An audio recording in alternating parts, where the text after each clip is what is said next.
প্রথম ওভারেই উইকেট, বল হাতে নিয়েই চমক দেখালেন সাকিব আল হাসান। যেন ক্রিকেট বিশ্বে আবারও একবার নিজের আগমনী বার্তা দিয়ে মাঠে ফিরলেন এই অলরাউন্ডার।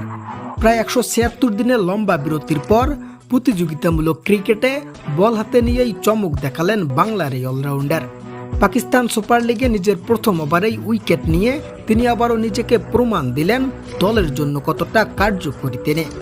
সাকিব আল হাসান খেলতেছেন এবার লাহোর ক্লান্দাসের হয়ে। তবে এই পুরো লিগ পর্বে তিনি মাঠে নেমেছেন একবার, আর সেখানেই ছিলেন উইকেট শূন্য।